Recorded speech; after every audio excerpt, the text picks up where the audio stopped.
Le terme paléolithique est un terme large. La période également connue sous le nom d'âge de la pierre ancienne, qui a duré d'environ 3 300 000 ans à environ 11 000 ans, représente essentiellement l'aube de l'humanité au sens traditionnel. C'est une période de notre histoire évolutive, marquée par la fabrication des premiers outils en pierre réalisés par certains de nos plus anciens ancêtres sur les plaines d'Afrique au Pléistocène moyen. Elle s'étend jusqu'au moment où le Pléistocène est devenu l'Holocène et englobe tous les événements les plus marquants, les innovations technologiques et la nature spectaculaire de cette époque. Le paléolithique allait finalement devenir le mésolithique, c'est là que la paléontologie commence à se confondre avec l'archéologie, et où les innovations humaines ont progressé de façon spectaculaire. Dans la vidéo d'aujourd'hui, cependant, nous allons nous concentrer spécifiquement sur la période paléolithique, en examinant plusieurs de ses caractéristiques clés dans leur ensemble. Le monde au paléolithique, ses habitants, ses innovations technologiques, sa religion et sa structure sociale, ainsi que sa faune. Nous couvrirons autant de régions du monde que possible, des vastes plaines ouvertes d'Afrique jusqu'à la froide steppe à mammouth de l'Eurasie, en passant par les prairies des Amériques et les déserts de l'Océanie. Rejoignez-nous pour un voyage de plusieurs millions d'années à travers la période paléolithique. Au cours du Paléolithique, les continents avaient plus ou moins commencé à atteindre les emplacements où on les trouve aujourd'hui à 70 km près.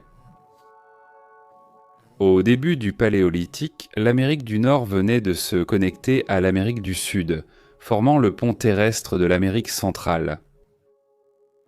Cela a conduit au Grand Échange américain, un événement qui a vu un exode massif d'espèces animales traversant du nord au sud et vice-versa. La raison pour laquelle l'Amérique du Nord est aujourd'hui peuplée de tatous, de porcs-épics et d'opossums, c'est parce que les ancêtres de ces animaux ont finalement pu remonter vers le nord depuis leur foyer sud-américain, en passant par ce qui est aujourd'hui le Panama, le Nicaragua et le Mexique. L'Inde était également entrée récemment en collision avec le continent principal de l'Asie, formant la puissante chaîne de montagnes, aujourd'hui connue sous le nom de l'Himalaya. Des événements similaires se sont en fait produits dans les Amériques à cette époque, soulevant les cascades, les Appalaches et les Rocheuses jusqu'aux positions qu'elles occupent aujourd'hui. Tout cela était nouveau pour le monde lorsque le Paléolithique a commencé. Au cours des plusieurs millions d'années précédant le début du Paléolithique, le monde avait également connu des changements climatiques marqués. Le monde se refroidissait généralement et devenait plus sec pendant ce processus. D'immenses calottes glaciaires, comme celles que nous voyons aujourd'hui, s'étaient déformées dans le disque à travers l'Antarctique, tandis que les calottes polaires de l'Arctique s'étaient formées il y a environ 3 millions d'années, après le début officiel du Paléolithique. La glace s'étendait jusque dans l'océan austral et les parties en nord du Pacifique et de l'Atlantique sous forme de banquise. On pense que ce refroidissement est ce qui a permis l'apparition des biomes caractéristiques du Pléistocène. Beaucoup de ces environnements se distinguaient par de grands espaces ouverts et des plaines. Comme les savanes d'Afrique, les prairies d'Amérique du Nord et la steppe à mammouth d'Eurasie, les forêts du monde entier commencèrent à disparaître progressivement, et les animaux qui grimpaient autrefois aux arbres et sautaient à travers les bois durent s'adapter rapidement. Ce refroidissement a conduit à l'apparition de plusieurs grands épisodes glaciaires au Pléistocène, 4 pour être précis, où des avancées glaciaires atteignant jusqu'à 3000 mètres d'épaisseur ont envahi les terres, faisant baisser le niveau de la mer jusqu'à 100 mètres. Inversement, lorsque les périodes glaciaires prenaient fin et que la glace fondait, d'immenses étendues de terre étaient insubmergées par l'eau, temporairement noyées jusqu'à la prochaine période glaciaire. Dans certains cas, des chaînes de montagnes entières, comme les Andes en Amérique du Sud et le mont Kilimandjaro en Tanzanie, étaient entièrement recouvertes de glace. Les régions glaciales de l'hémisphère nord ont vu plusieurs glaciers se rejoindre, formant d'immenses calottes glaciaires qui recouvraient tant les Alpes, l'Arctique et une grande partie de la Sibérie. Par moments, la mer du Nord qui s'étend entre la Grande-Bretagne et la Scandinavie était totalement infranchissable, recouverte d'un manteau glacé. La Béringie, qui reliait alors l'Asie à l'Amérique du Nord, était également recouverte de glace à cette époque, ce qui a peut-être empêché les premiers humains d'atteindre les Amériques. À la fin du Paléolithique, l'époque du Pléistocène commença à toucher à sa fin, marquée par une ère de réchauffement drastique. Alors que les vastes étendues sauvages de la steppe à mammouth eurasienne commencèrent à céder la place à des forêts luxuriantes regorgeant de cerfs et de chants d'oiseaux, la mégafaune commença à disparaître. Une combinaison cruelle de la chasse humaine et du changement climatique marqua leur disparition.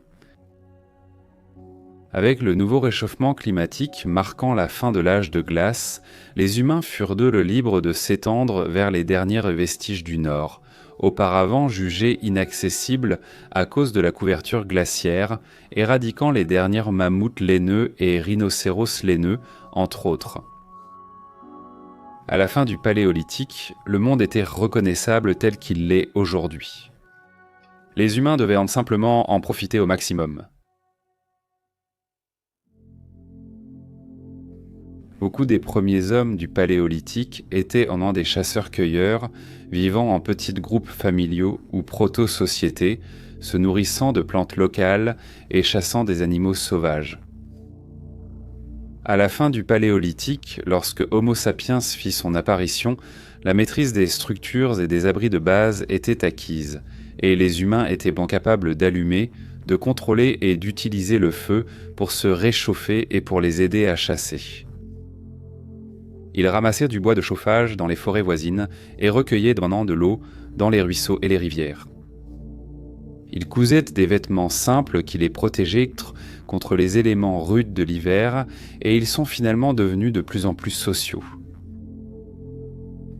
Alors que la densité de population restait très faible par rapport à celle d'aujourd'hui, peut-être en raison du mode de vie nomade de ces premiers humains, ils pouvaient généralement profiter de beaucoup plus de temps libre que nous aujourd'hui, à cause de nos villes industrielles gigantesques et de nos modes de vie surchargés.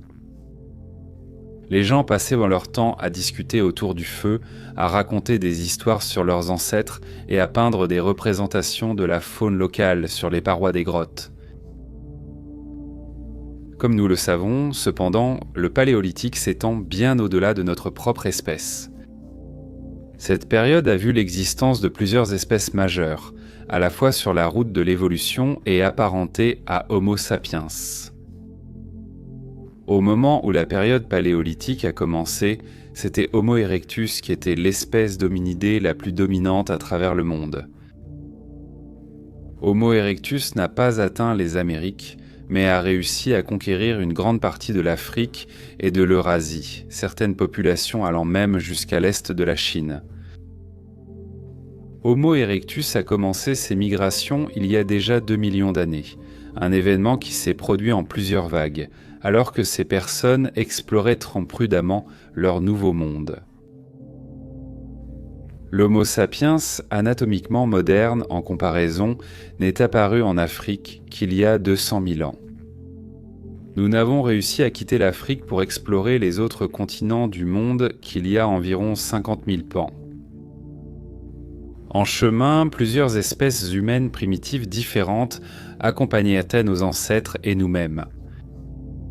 Homo heidelbergensis a évolué il y a environ 500 000 ans et s'est rapidement retrouvé à étendre son territoire en Europe et en Asie, où il a peut-être donné naissance à une série de groupes qui sont devenus les Néandertaliens, les Dénisoviens et peut-être nous-mêmes.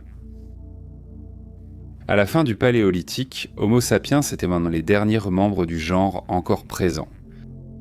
Les Néandertaliens, Homo erectus, les Dénisoviens et la myriade d'autres espèces issues des poussées évolutives du Pléistocène moyen avaient disparu, laissant ce que nous appelons les humains modernes conquérir le reste du monde. À partir de là, à travers épreuves et tribulations, Homo sapiens ont réussi à quitter l'Afrique malgré les catastrophes naturelles, la mégafaune dangereuse et les éléments et barrières naturelles hostiles. Finalement, nous allions entreprendre de coloniser toute la planète, une démarche qui peut être vue soit comme un triomphe, soit comme une catastrophe naturelle selon votre point de vue. À présent, le Paléolithique est marqué et même nommé d'après l'apparition des outils en pierre, un événement majeur dans l'histoire de l'humanité qui allait façonner notre existence même durant la période paléolithique. Cependant, les premiers outils utilisés par les humains étaient faits d'os et de bois. Ils sont apparus plus tard, à mesure que de meilleures méthodes de façonnage et sculpture ont été découvertes. Les premiers outils en pierre paléolithiques officiels appartiennent à ce que les archéologues ont appelé l'industrie lithique oldowayenne, nommée d'après la région où ils ont été découverts en Afrique australe. Pour un œil non averti, beaucoup de ces outils en pierre sont difficiles à distinguer. Certains ressemblent même à de simples pierres, peut-être façonnées naturellement par les éléments. Cependant, si vous regardez de plus près, les différences deviennent faciles à repérer. Certains outils en pierre, taillés pour être larges et tranchants, sont devenus des éclats, des outils qui auraient été utilisés pour fracasser les os et les carcasses des animaux abattus, afin d'accéder à la viande savoureuse et à la moelle osseuse à l'intérieur. Certains outils plus fins et plus tranchants étaient appelés burins, essentiellement une forme précoce de couteau. Ces éclats de pierre à pointes aiguisées étaient utilisés pour tailler et couper le bois, et pouvaient également servir à découper la viande en portions faciles à consommer pour les membres du groupe. Le plus remarquable est la présence d'alènes à coudre à cette époque, des outils utilisés pour percer des trous et des tissus afin d'assembler différents matériaux. Ces outils auraient servi à fabriquer les premiers vêtements rudimentaires, des ponchos amples et des manteaux confectionnés à partir de peaux d'animaux. À mesure que les humains évoluaient, leurs outils aussi. L'industrie lithique oldowayenne a finalement laissé place à l'industrie lithique acheuléenne. Cela a vu l'introduction de haches à main en forme de poire, des outils plus grands qui tenaient dans la paume des premières mains. Ces outils étaient utilisés comme armes et dispositifs de coupe, une invention polyvalente qui a permis aux premiers humains de prospérer dans les plaines d'Afrique. Finalement, l'industrie lithique moustérienne émergera des cendres de l'Acheuléen, une époque caractérisée par des pointes et des lances levallois, fabriquées à partir de pierres façonnées de manière plus élaborée. Ces outils ressemblaient beaucoup plus aux pointes de flèches et de lances que vous pourriez voir aujourd'hui dans un musée d'archéologie et ont été retrouvés en très grand nombre. Finalement, les humains allaient progresser vers le développement des outils en pierre attérien, l'une des industries les plus avancées de la période paléolithique. Certaines de ces pointes de lance finement taillées sont sculptées des deux côtés, légèrement incurvées et pointues à l'extrémité. Certaines, en forme de feuilles, auraient été des armes redoutables pour la peau d'un animal. Il a même été suggéré que les premiers humains utilisaient certaines de leurs premières armes comme des frisbabs au tranchant, les lançant horizontalement dans un troupeau d'animaux dans l'espoir d'en toucher au moins un. La façon dont elles étaient taillées signifiait qu'elles pouvaient probablement dériver rapidement dans le vent, en conservant suffisamment de vitesse et de force pour blesser gravement un animal comme une antilope ou un cerf si elles étaient lancées avec assez de force. Les humains du Paléolithique ont également commencé à montrer les premiers signes de maîtrise du feu. Devenue courante au Paléolithique moyen, entre 1 900 000 ans et 250 000 ans, on pense que les humains ont commencé à cuire leur nourriture. Cela a réduit les taux de mortalité causés par les maladies, tout en empêchant davantage de personnes de mourir à cause de l'exposition au froid. Blottis dans des grottes, ces premiers humains étaient également beaucoup plus en sécurité face aux attaques des nombreux prédateurs qui peuplaient le monde paléolithique. On pense que Homo erectus aurait même réussi à fabriquer des radeaux à partir de morceaux de bois assemblés. Ils auraient utilisé ces radeaux pour traverser les eaux entourant les îles d'Indonésie, trouvant ainsi leur chemin vers des endroits comme l'île de Flores, où une population de Homo erectus est finalement devenue le petit Homo floresiensis. Cependant, cela fait encore l'objet de débats parmi les archéologues et les anthropologues qui étudient la question. De même, on pense sur Pranti Boncharas Ompcho. On pense que des espèces paléolithiques plus récentes, comme les Néandertaliens, étaient capables de traverser des étendues d'eau aussi vastes que la mer Méditerranée sur des radeaux rudimentaires. Lorsque nos ancêtres Homo sapiens ont développé cette technologie, cela allait devenir le fondement des navires colossaux qui traversent aujourd'hui les océans. Au fur et à mesure que le paléolithique progressait, les humains ont développé leurs propres outils en une multitude d'armes et d'utilitaires efficaces. Leurs outils y sont devenus plus précis et maîtrisés, et ils allaient créer une variété de pointes de lance finement façonnées qui étaient finalement fixées sur des bâtons pour devenir de véritables lances. Des versions plus petites de ces outils en pierre allaient finalement être utilisées dans la fabrication d'arcs et de flèches, ainsi que d'atlatls servant à lancer des projectiles sur leur proie. Certains outils en pierre étaient façonnés en harpons, des outils plus longs parfaits pour harponner les poissons et d'autres animaux qui se cachaient dans l'eau. Cela a aidé les premiers humains à diversifier leur alimentation, leur permettant d'accéder à une large gamme de sources de nutrition et de vitamines. À la fin du Paléolithique, un nombre surprenant d'outils avait été inventés. Parmi le répertoire d'Homo sapiens vivant dans les forêts en réchauffement de l'Holocène, on trouvait des filets, des bolas, des arcs et des couteaux bifaces. Avant la fin du Paléolithique, les humains avaient recommencé à domestiquer les loups pour en faire des chiens, et les chiens sont devenus un élément essentiel de la vie préhistorique. Ils chassaient avec des groupes de premiers humains et offraient une précieuse compagnie dans un monde qui pouvait souvent être effrayant et dangereux. Les premiers humains du Pléistocène étant alors prêts à prendre le contrôle du monde pendant l'Holocène. On sait peu de choses sur la structure sociale des premiers humains au Paléolithique, car il est difficile de déterminer de tels aspects sans une forme fiable d'écriture ou d'enregistrement des événements. On pense que les primates de la lignée Homo étaient plus capables de former des structures sociales complexes que leurs cousins chimpanzés, mais ces structures restaient basiques comparées aux normes modernes. On pense que Homo erectus a été la première espèce humaine à établir des camps et à créer des structures pour y vivre, même si ce n'était que temporaire lors de leur migration d'une région à l'autre. Les scientifiques débattent également pour savoir si des espèces comme Homo erectus étaient monogames, s'accouplant à vie avec un seul partenaire, ou polygynes, un mâle s'accouplant avec plusieurs femelles.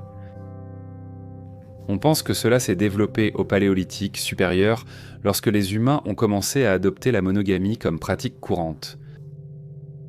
Quoi qu'il en soit, on sait que ces premiers humains, du début du Paléolithique jusqu'au début du Néolithique, vivaient sans société organisée ni dirigeant. Il ne fait aucun doute qu'il devait exister une certaine hiérarchie, peut-être avec les individus plus forts ou plus âgés détenant le pouvoir et l'influence sur le groupe, mais ils vivaient comme des chasseurs-cueilleurs nomades, sans loi ni règles écrites. On pense que les plus grands de ces groupes nomades pouvaient le compter jusqu'à 100 membres, mais en moyenne, 20 à 30 membres étaient des courants. Il existe également un débat important selon lequel certaines de ces communautés pouvaient être égalitaires, accordant la même valeur à tous les membres du groupe. On pense qu'ils faisaient rarement la guerre ou des raids entre autres communautés à cette époque, et les groupes échangeaient ou combinaient souvent leurs membres. De plus, on considère que le Paléolithique a été la période la plus égalitaire entre les sexes de l'histoire humaine, les tâches au sein de la communauté étant réparties de manière égale entre les hommes et les femmes. L'art et la culture, les fondements de la musique que vous appréciez et des films que vous aimez regarder aujourd'hui sont apparus pour la première fois au Paléolithique. Les premières preuves incontestées d'art rupestre proviennent de bracelets et de perles qui ont été retrouvés dans des grottes à travers l'Afrique du Sud, sur des sites comme la grotte de Blombus.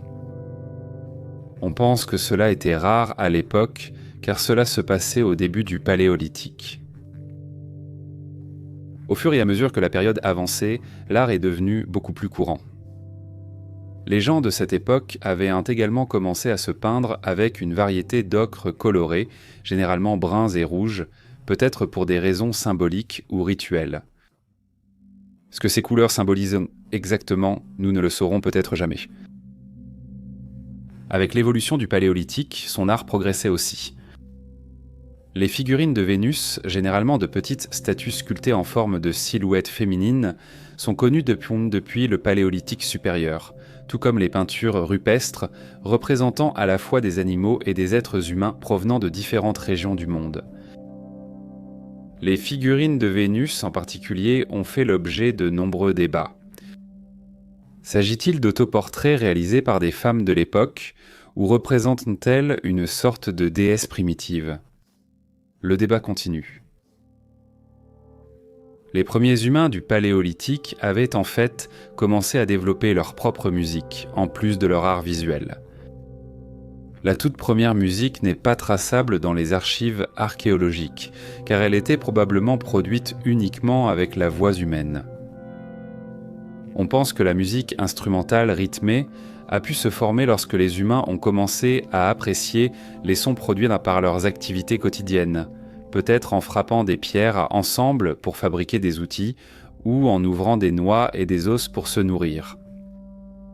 À l'époque du Paléolithique moyen, les premiers instruments de musique apparaissent clairement dans les archives archéologiques. Des flûtes fabriquées en os ou en ivoire étaient utilisées à cette époque et elles pouvaient également servir à signaler à d'autres membres du groupe.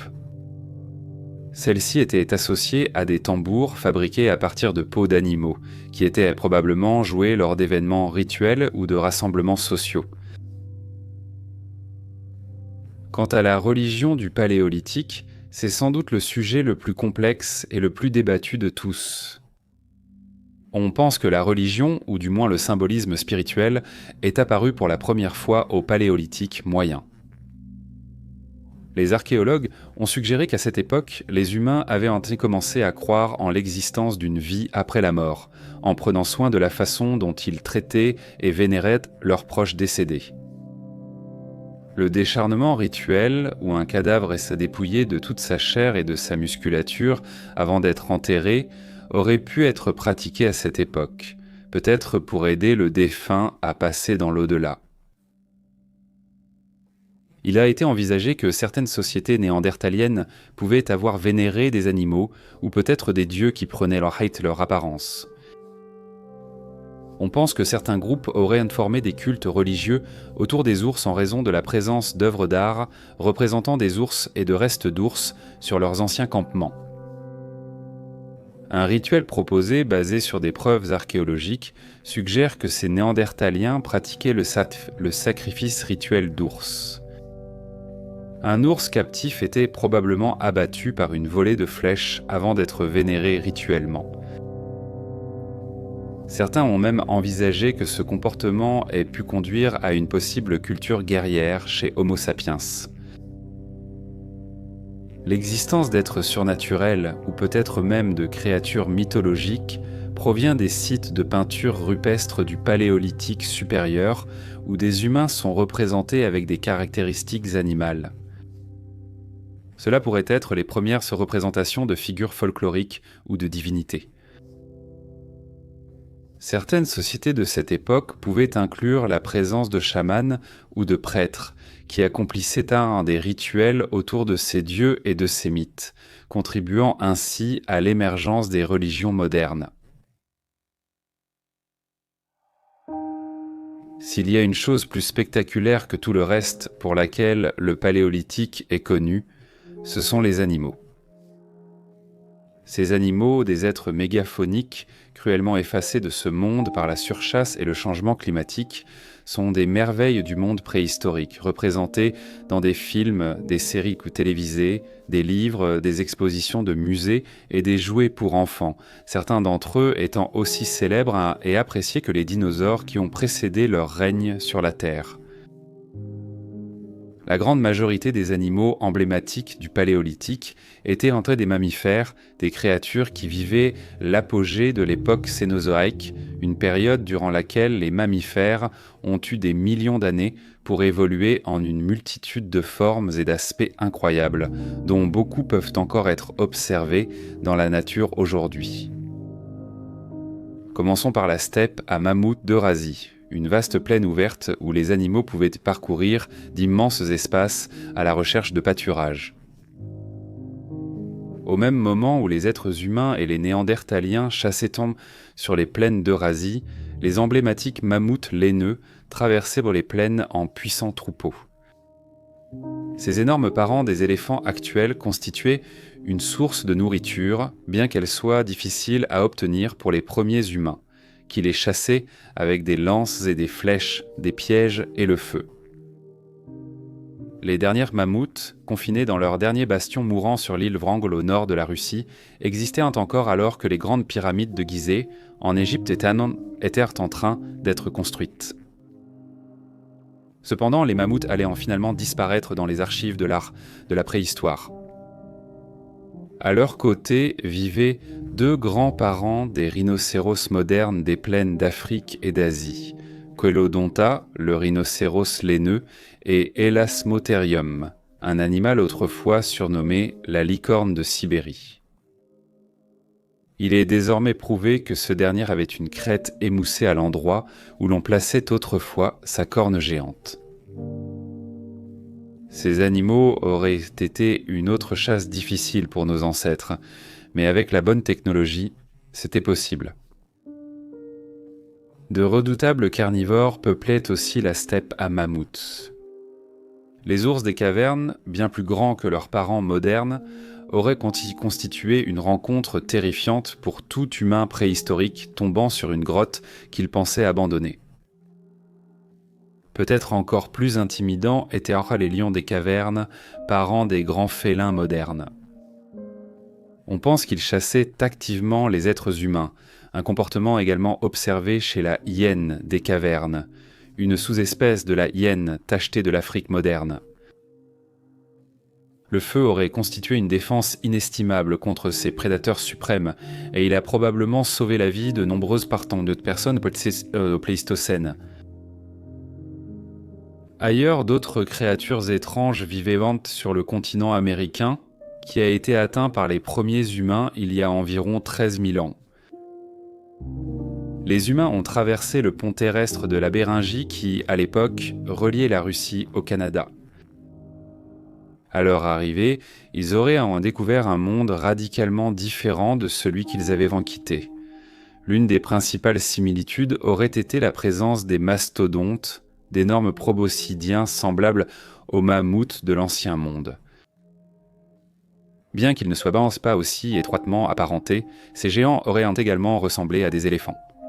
Cependant, ils avaient des défenses plus droites et un front plus incliné. Parcourant les voies navigables des grands fleuves et lacs d'Amérique du Nord, on trouvait Castoroides oeyoensis, autrement connu sous le nom de castor géant. Ces énormes rongeurs ressemblaient à leurs homologues modernes, mais avec plus de 2 mètres de long, ils devaient être vraiment impressionnants. Des animaux encore plus étranges peuplaient ce qui est aujourd'hui les États-Unis. Aramotherium, une espèce gigantesque de paresseux terrestres, vivait probablement dans des terriers et des grottes. Il était sans doute chassé par les humains anciens, mais pouvait aussi leur être mortel. D'énormes parents du chameau parcouraient les plaines, tandis que des félins à dents de sabre comme Smilodon rôdaient dans les hautes herbes. Au-dessus, d'immenses vautours du Nouveau Monde, les ptérotornes, tournaient en cercle. Avec une envergure de près de 4 mètres, Pterotornis muriumi aurait été un spectacle incroyable de son vivant. L'Amérique du Sud aurait abrité encore plus de merveilles. Les glyptodons cuirassés, des parents des tatous de la taille d'une voiture, auraient déambulé à travers les prairies. Alors que des paresseux terrestres encore plus grands, tels que Megatherium, broutaient la végétation. Peut-être que le continent le plus étrange de tous en termes d'histoire naturelle était et reste l'Océanie. Et les humains ont atteint l'Australie pour la première fois il y a environ 50 000 ans, et lorsqu'ils sont arrivés sur les rivages chauds de la partie nord de l'île, ils ont été accueillis par un spectacle incroyable, des kangourous.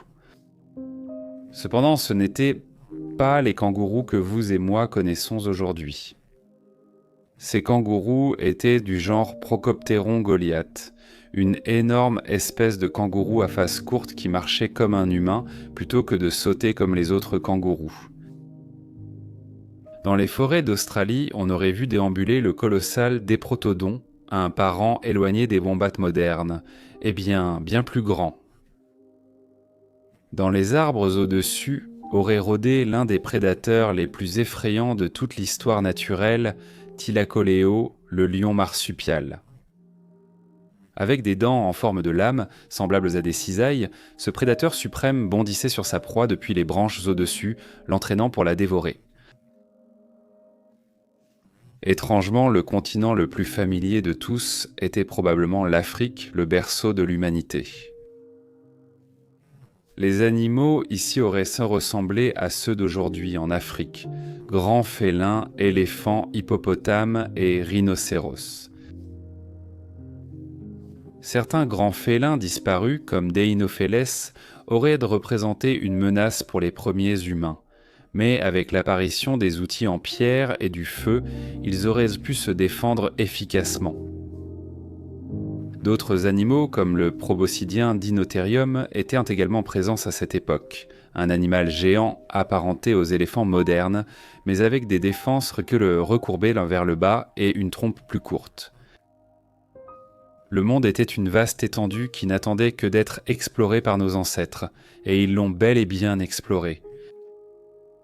Il y a environ 13 000 ans, le monde leur appartenait, prêt à conquérir l'Holocène et la période mésolithique à venir.